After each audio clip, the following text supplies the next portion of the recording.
भोजन ही नहीं दो, खटिया पर बैठ करके वहां करेगा, मैं आकर के वहां मारूंगा, मारने का काम नहीं है, खाना ही नहीं खाएगा, मारेगा क्या। इसी तरह अगर आप अपने संस्कारों को भोजन देते हैं, इसको और खोल करके आपको बताता हूं, समझो किसी के अंदर काम विकार का संस्कार है, ऐसी आत्मा टीवी देख रहे हैं, कोई किताबें पढ़ रहे हैं, फैशन कर रहे हैं, उस संस्कार को भोजन दे रहे हैं, फिर वो संस्कार आएगा नहीं तो क्या हो जाएगा। इसीलिए जिस बातों से मेरे संस्कार उछल खाते उन बातों से किनारा करना है, संस्कार खत्म हो जाएगा। इसलिए अपने अंदर के संस्कार तपस्या करके, बाबा को सुना करके, उसके भोजन न देके उसको खत्म करो, तो आपस के संस्कार में भी अच्छा रहना है, अपने संस्कार में अच्छा, तब योग का अनुभव होगा। नहीं तो हम कमाते बहुत है लेकिन खत्म हो जाता है।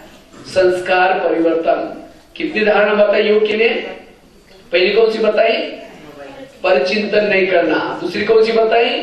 श्रीमद् ब्रह्म चलना। तीसरी बताई संस्कार परिवर्तन। चौथी बात है आत्माभिमानी स्थिति। जितना आप आत्माभिमानी स्थिति में रहेंगे आपको योग इजी होगा। आज कई भाई बहनों को आत्मा का अनुभव नहीं होता। आत्मा का अनुभव करने के लिए कुछ बात, जब बाबा कहते हैं ना बच्चे आत्मा समझो फिर मुझे याद करो, हम क्या करते हैं जब योग में बैठते हैं बिना आत्मा समझ करके तुरंत ऊपर जाएंगे। जो जितना ऊपर जल्दी जाएगा वापिस भी, इसीलिए जाने में जल्दी नहीं करो। समझो आप 15 मिनट का टाइम है, योग लगाते आप 15 मिनट, तो 5 मिनट में आत्मा समझो, 5 मिनट में अव्यक्त अवतरण में जाओ, तीसरे 5 मिनट में परम धाम में जाओ। अमृत 45 मिनट है, 15 मिनट आत्माभिमानी स्थिति में रहो, 15 मिनट के बाद अव्यक्त अवतरण में जाओ, तीसरे 15 मिनट में परम धाम में जाओ। हम क्या करते हैं, मैं आत्मा शांत स्वरूप परम धाम निवासी हूं, फिर नीचे आएंगे। इसलिए जाने में जल्दी नहीं करना। नहीं तो कोई मेहमान घर में आया और उसको कोई यहाँ बैठो, नहीं उठो भाई यहाँ बैठो, नहीं यहाँ बैठो, नहीं वो उठ कहेगा मुझे कहीं नहीं, मैं जा रहा हूँ। इसी तरह हम योग में बैठते तो क्या करते हैं, मैं आत्मा हूँ, नहीं मैं शांत स्वरूप हूँ, नहीं मैं शक्ति स्वरूप हूँ, नहीं आनंद स्वरूप। मन करता है मुझे कहीं भी नहीं, मैं जा रहा हूँ। इसीलिए मन को कोई एक चेयर पर बिठा दो, तब योग में अनुभव होगा। इसीलिए हमें आत्मा का अभ्यास करना है, और आत्मा का अभ्यास करने के लिए एक 5 युक्ति आपको सुनाते हैं। आत्मा का अनुभव हम कैसे करें? आत्मा का अनुभव करने के लिए पवित्रता की धारणा चाहिए। पवित्रता के बिना आत्मा का अनुभव, आप लोगों ने देखा ना चिमनी देखा है, दीवा बोलते हैं इसको मराठी में। तो दीवा कैसा होता है? त्रिकोणासी होता है, उसके अंदर तेल डालते हैं। अगर तेल है, माचिस लगाओ, चिमनी जलती है, दीवा जलता है, फ्लेम जलती है। अगर उसके अंदर चिमनी में तेल नहीं, माचिस लगाओ, क्या फ्लेम जलेगी? नहीं जलेगी। इसी तरह अगर योग में आप बैठते हैं, आपके अगर योगी के चारों तरफ से बैकग्राउंड बना दो, एक चिमनी का आकार आएगा। योगी मतलब एक चिमनी है, दिया है, और इसके अंदर तेल, पवित्रता ही तेल है। जिस चिमनी में जिसके पास पवित्रता का तेल है उसकी ही फ्लेम जलेगी। अगर मेरी आत्मिक स्थिति नहीं रहती, इसका मतलब मेरे में पवित्रता नहीं है। इसीलिए बाबा ने यहाँ आने वालों को सबको पवित्र रहने के लिए क्यों बोला है? क्योंकि पवित्रता के बिना आत्मा का दीपक नहीं जलेगा। इसीलिए अगर आत्मा का अनुभव करना है, पवित्रता की धारणा करनी है। अच्छा समझो चिमनी में तेल है लेकिन बीच में बाती नहीं, माचिस लगाओ जलेगा? बाती नहीं तो तेल ऊपर जाएगा कैसा? इसी तरह आपके पास पवित्रता है लेकिन आप स्मृति में नहीं रहते। स्मृति है बाती, जितना मन बुद्धि ऊपर लगाएंगे उतनी पवित्रता ऊपर जाएगी, आत्मा के पास आएगी, इसे दीपक जलेगा। इसको भक्ति मार्ग में कहते हैं ऊर्ध्वगामी। जिसका ध्यान ऊपर है उसकी ऊर्जा ऊपर जाते हैं, आत्मा का दीपक जलता है। जिसका ध्यान इस दुनिया में किसी व्यक्ति के तरफ है, वैभव के तरफ है, उसकी ऊर्जा नीचे आते हैं, उसको कहते हैं अधोगामी, ध्याभिमान वाला। इसीलिए स्मृति का दीपक जलाने, स्मृति सदा ऊपर लगाने, पवित्रता से आत्माभिमानी बनेंगे। दूसरी बात है, अगर मुझे आत्माभिमानी बनना है, आत्मा के जो 7 गुण है, कौन से? शांत स्वरूप, आनंद स्वरूप, शक्ति स्वरूप, प्रेम स्वरूप, पवित्र स्वरूप, सुख स्वरूप, जो भी के 7 ओरिजिनल गुण है, जितना इस 7 स्वरूप में टेकेंगे आत्मा का अनुभव होगा। जितना आप साइलेंस में रहो आत्माभिमानी बनेंगे, जितना आप आनंद में रहेंगे आत्मा का अनुभव, जितना शक्ति स्वरूप में रहेंगे आत्मा का अनुभव करेंगे। आत्मा का अनुभव करने के लिए ये ओरिजिनल 7 गुणों को बढ़ाओ। ये प्रैक्टिकल बातें आपको सुना रहे। तीसरी बात है, आत्मा का अनुभव करने के लिए अमृत वेला का योग पावरफुल। जिसका अमृत वेला पावरफुल, आत्मा की स्थिति रहेगी। चौथी बात है, अगर आत्मा का अनुभव करना है उसके लिए संकल्प कम चलाओ, संकल्प पॉजिटिव चलाओ, आपको आत्मा का अनुभव होगा। पांचवी बात है, सोमानों के अभ्यास। जितना सोमान में रहेंगे आत्मा का अनुभव होगा। अगर सोमानों को भूल जाएंगे कम आएगा। छठी बात है यथार्थ योग। ये 6 बातें 7 बातें आपको आत्मा की अनुभूति कराएगी, और आत्मा की अनुभव करना यही योग के लिए जरूरी है। देहभान वालों को बाबा प्यार नहीं करता। आज कई क्या करते, दूसरे के शरीर को देख करके आकर्षित होते हैं, लेकिन नहीं, शरीर कैसा बना हुआ है आप लोगों ने देखा ना, अंदर हड्डियों का ढांचा बना हुआ है, हड्डियां माना बांस, और उसके ऊपर क्या क्या है, नसें हैं, बहुत सारी नसें हैं, नसें अर्थात घास, और उसके ऊपर खून और मांस चिपका हुआ है, ऊपर से पेंटिंग किया है, काला पेंटिंग, पीला पेंटिंग, और जिसका पीला पेंटिंग है उसको देख करके आकर्षित होते हैं। अगर कोई काली मूर्ति है या पीली मूर्ति है, अंदर वही मिट्टी है। तो इसीलिए आज अगर एक खून और मांस को चमड़ी ऊपर ना होती, किसी के सामने आसपास बैठ भी नहीं सकेंगे। इसके अंदर थूक, गंदगी, ये सब एक बोरी में डालकर ऊपर पेंट किया हुआ है। इसीलिए किसी व्यक्ति को आकर्षित होते हैं, उसको बिना चमड़ी का शरीर देखो, आकर्षण खत्म हो जाएगा। इसीलिए आत्मा को देखो। अगर देखना है आत्मा को देखना है। आज आत्मा है, इसीलिए हम एक दूसरे के साथ में बैठे। मरा हुआ व्यक्ति अगर जलाने के लिए जाते हैं तो आकर के कपड़े भी धुलाई करते हैं, कपड़े भी वो पहनेंगे नहीं, क्योंकि उसके अंदर जो जीवाणु है, मरे हुए व्यक्ति का अगर जीवाणु हमारे शरीर के ऊपर आएगा तो वो व्यक्ति भी मर जाएगा, इतना खतरनाक है। और हम उसको देख करके चमड़ी को, जो चमड़ी को देखते हैं, चमड़ी के भान में रहते हैं, कई जन्म चमार के लेते हैं। इसीलिए बाबा कहते हैं मुझे आत्मा का अभ्यास करो, आत्मा को देखो, और जो आत्मा का अभ्यास करता है आप उसको योग बड़ा इजी है। और लास्ट की धारणा है, अगर हमें योग का अनुभव करना है, इंद्रियों का राजा बनो। जो इंद्रियों का राजा है वो योग युक्त बन सकता है। अगर आपकी योगी बनना है, हर कर्म इंद्रिय आपके वश में चाहिए। माया कहीं बाहर से नहीं आती, कहां से आते? कर्म इंद्रिय लाते। अगर घर का ही कोई चोर बना है तो घर की हालत क्या बन सकती है? अगर देश में बॉर्डर पर रहने वाला दुश्मन से मिला है, देश की हालत क्या हो सकती है? इसी तरह अगर मेरे कान ही माया से मिलते हैं, मुखी माया से मिलाए तो क्या हालत होगी? इसीलिए इंद्रियों का राज्य है वही योगी है। इसीलिए अगर योग का अनुभव करना है, ये 5वीं धारणा है। 5वीं ना, पहली बात आई पर चिंतन नहीं करना, दूसरी बात आई श्रीमत प्रमाण चलना, तीसरी बात आई संस्कार परिवर्तन, चौथी बात आई आत्मा का अभ्यास, और ये 5वीं लास्ट की है। वैसे तो बहुत सारे, लेकिन ये मूल 5 धारणा है। ये 5 धारणा आपको सहज योगी बना सकती है।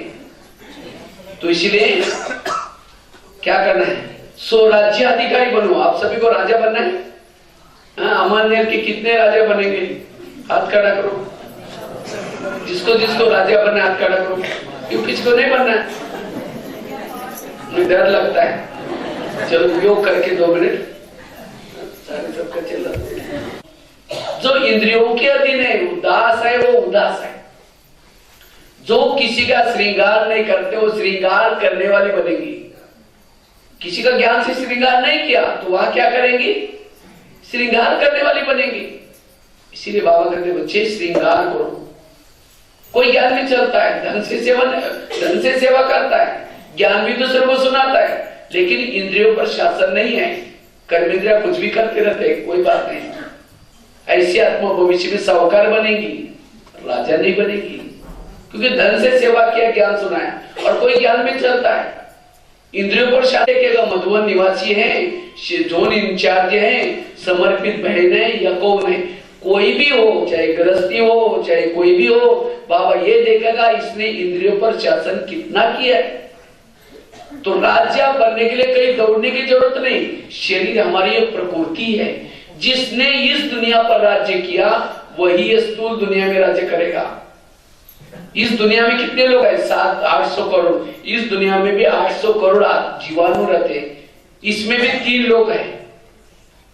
जैसे ये दुनिया, ये भी दुनिया है, इसमें 70% पानी है, इसमें भी 70% पानी है, बाकी और भूमि है। तो जो इस दुनिया में राज्य करता है वही दुनिया पर राज्य करेगा। इसीलिए इंद्रियों पर शासन ब्रह्मा बाबा ने क्या किया है? एक एक इंद्रियों को अपने वश में किया। आज हम अपने दिल पर हाथ रख करके पूछे हमारा अपना इंद्रियों पर शासन कितना है? इसलिए कहते हैं ना, तुम अपने घर को सुधारो, दूसरे को बात नहीं सुनाओ। घर कौन सा? ये क्या मेरे सभी इंद्रिया ज्ञान में चलती है? कान ज्ञान में चलता है, आंखें ज्ञान में चलती है, मुख ज्ञान में चलता है। जो घर के ज्ञान में नहीं चलते दूसरे कौन सुनेंगे? इसलिए इंद्रियों का 7 दिन का कोर्स करो। इसलिए बाबा कहते मुझे इंद्रियों पर प्यार नहीं होता, उसे किनारा करके जाएंगे। और फलो करा जा, हमको क्यों बोला? क्योंकि जब भी कोई व्यक्ति थक के आता है धूप से, किसके नीचे जाकर सोता है? आम के नीचे छाया मिलेगी, दुख उसका थकान मिट जाएगी, फ्रेश हो जाता है। नारियल के नीचे जाकर सो जाओ, छाया तो छोड़ो, कोई ऐसा नारियल गिरेगा दिमाग भी फट जाएगा। तो जो अगर कोई व्यक्ति आपके संपर्क में आता है, अगर आप उसको कुछ छाया देते हैं, उसके दुख को हर लेते हैं, उसकी चिंता को खत्म होते करते, तब राजा बनेंगे। कई कई तो संपर्क में कोई आता है, दुख तो छोड़ो, उसको ऐसी कोई गंदी बात सुना करके उसका दिमाग भी खराब करते हैं। वो आया था शांति के लिए, परेशान होके गया, राजा नहीं बनेगा। इसलिए राजा बनने के लिए आपके पास आने के बाद लोग सुखी होके जाएं, ऐसी कोई बात सुनाओ, वो राजा है। और फलों का राजा आम को ही क्यों बोला? क्योंकि आम जब फल लगता है झुकता है, नारियल को फल लगता है तो ऊपर जाती। इसलिए कहते ना, नारियल को छोड़ो, तोड़ो, जो रियलिटी नहीं आपके अंदर उसको छोड़ो। और भक्ति मार्ग में भगवान को प्रसन्न करने के लिए क्या करते हैं? नारियल तोड़ते हैं। क्यों नारियल को क्यों तोड़ते हैं? नारियल को तोड़ते हैं, उसको रखेंगे नहीं सामने, तोड़ेंगे, उसका पानी डालेंगे, खोबरा रखेंगे, तब कहीं भगवान प्रसन्न हो गया। क्योंकि आत्मा का नारियल आकार कैसा है? नारियल की तरह है। जैसे उस नारियल के अंदर खोबरा होता है, पानी होता है, खाने से बहुत ताकत मिलती है, इसी तरह आत्मा के अंदर शांत स्वरूप, आनंद स्वरूप, शक्ति स्वरूप, प्रेम स्वरूप बहुत अच्छे गुण है। अगर उस गुणों को बाहर लाना है, ऊपर के कवच को तोड़ना पड़ेगा, विकारोपी कवच लगा उसको तोड़ना पड़ेगा। इसलिए बाबा कहते हैं तुम्हारा नारियल तोड़ो। केवल यहाँ आकर के बैठने से, नारियल मेरे सामने से रखने से, किसी ने 10 साल पहले रखा है, कोई 2 साल से रखा है, नारियल तोड़ने में लगा है, अब तो टूटा। इसलिए ये नारियल तोड़ना है, तब बाबा प्रसन्न हो जाएंगे। इसलिए अगर राजा बनना है तो हमें आम बनना है, नारियल नहीं बनना है। कितने सारे शेर हो जाएंगे। तो इसलिए शेर की शिकार जरूर करनी है। कई करके कोई सुनता ही नहीं ना, सुनता नहीं इसका मतलब हथियार नहीं आपके पास। हथियार तो बाबा कितने देते, लेकिन याद रखना शेर की शिकार बड़ी सावधानी से की जाती है। मैंने तो पेपर में कई न्यूज आते, कोई शिकार करने के लिए गया था और शेर ने उसको फाड़ कर रख दिया। इसी तरह कई नशे में आते हैं, ज्ञान सुनाने के लिए जाते हैं, हमारा ज्ञान बहुत अच्छा है, आप चलो ना, क्योंकि तुम भी ब्रह्मा कुमारी में फंस गए, कमाला ऐसा है वैसा है, वो आना बंद हो गया वो इसलिए ऐसा कभी नहीं करना, आप मजबूत बन करके फिर जाना। तो इसलिए शिकार करनी है। कई करके सुनते नहीं, कोई बात नहीं, सुनता नहीं तो कम से कम जाली में तो फंसाने का काम कर सकते हैं, शेल्टर में तो ला सकते हैं, मारने का काम बहने करेंगे। लेकिन जिसने उसको लाया आधी दुआ उसको भी मिल जाती है। इसलिए कम से कम जाली में तो फुस करके उसको ले आओ, करो, 1 घंटे के लिए ऐसा करके फंसा तो सकते हैं। इसलिए शिकार जो करता उसको राजा कहते हैं। और लास्ट की बात है, राजा वही है जिसका इंद्रिय पर शासन है। शरीर एक हमारा किला है, जैसे पहले राजे किले में रहते थे और किले के कई दरवाजे रहते थे, अगर कोई भी अंदर जाता है कहते कहाँ जा रहे हैं, किसी ने जा रहे हैं। इसी तरह हमारे शरीर के कई दरवाजे, कौन से, कान, मुंह, कान, लेकिन इस दरवाजे में रहने वाला कोई बोलता ही नहीं, कोई भी अंदर बातें घुस जाते हैं। तो इसीलिए राजे की हालत गंभीर है। इसीलिए कान को सावधान करो, हे कान, अगर तुम कुछ बेरहम सुनेगा मैं तुम्हें सजा दूंगा। मुख को सजा शिक्षा दो, ये मुख तुम कुछ बेरहम बोलेगा सजा दूंगा।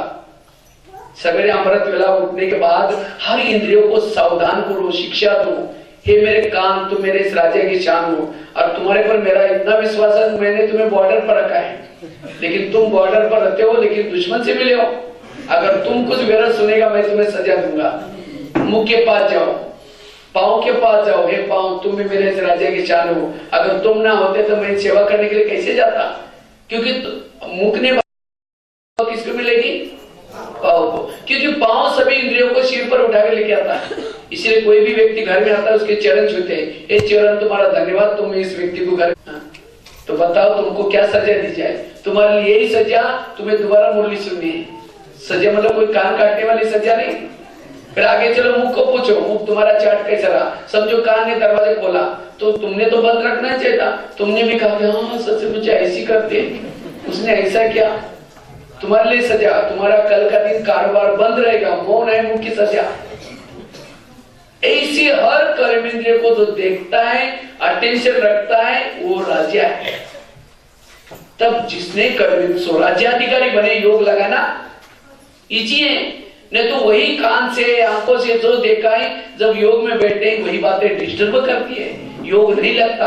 तो योग लगाने के लिए सारा दिन स्वराज्य अधिकारी बनो, और स्वराज्य अधिकारी वही बन सकता है जिसकी आत्मिक स्थिति है। राजा जागृत करने तो कहते ना, अंधेरी नगरी चौपट राजा, टकेचर बाजी टकेचर खाजा। इसलिए स्वराज्य अधिकारी बनना है। तो ये 5 बातें धारणा करनी है, ठीक है। ओम शांति।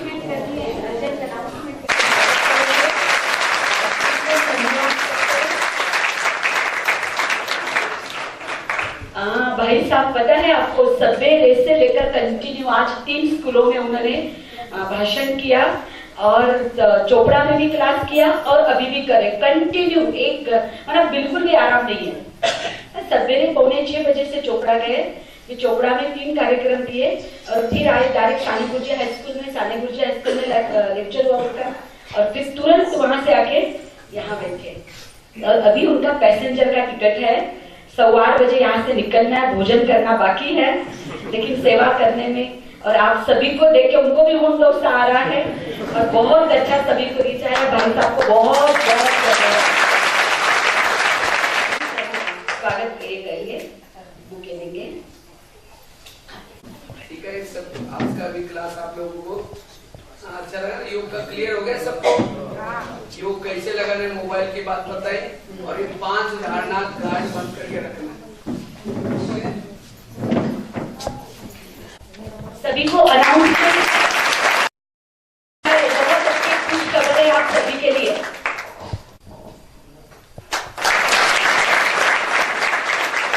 अच्छा, आपका फिर से धन्यवाद। अभी बालू भाई एक गीत गा रहे हैं, सभी सुनेंगे और योग आत्मा रूपी को कैसा दाग लग गया और बाबा को कैसे आत्मा कह रही है।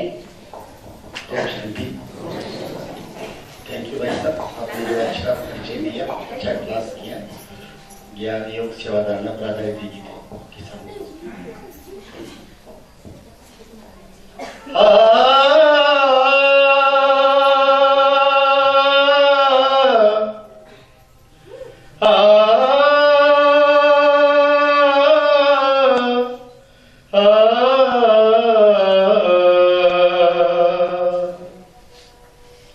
लागा चुनरी में दाग छुपाऊं, कैसे लागा चुनरी में दाग, चुनरी में दाग छुपाऊं, कैसे घर जाऊं, कैसे लागा चुनरी में दाग छुपाऊं, कैसे लागा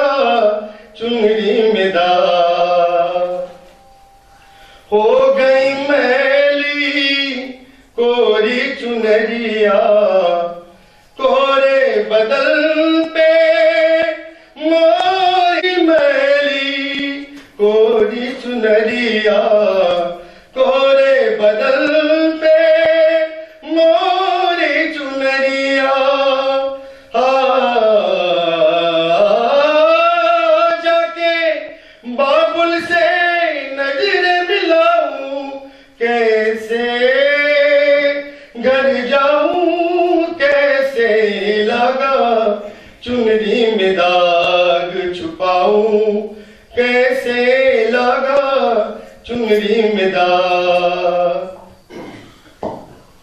कोरी चुनरिया आत्मा मोरी मैल है माया जान, कोरी चुनरिया आत्मा मोरी मैल है माया जान। ओ दुनिया मोर बाबुल का घर, ये दुनिया ससुराल, जाके बाबुल से नजर मिलाऊं, कैसे घर जाऊं, कैसे लगा चुनरी में दाग छुपाऊं, कैसे लगा चुनरी में दाग। लाइन से जाएंगे और ब्रह्मा भोजन के लिए सभी को आना है, ठीक है। परसों के दिन सभी याद रखना, ब्रह्मा भोजन के लिए देवताएं भी तरसते, इसलिए किसी को भी मिस नहीं करना है, ठीक है। पहले माताएं जाएंगी, बाद में भाई लोग जाएंगे, ठीक है। तो सभी को ब्रह्मा भोजन के लिए आना, एक दूसरे को बता देना।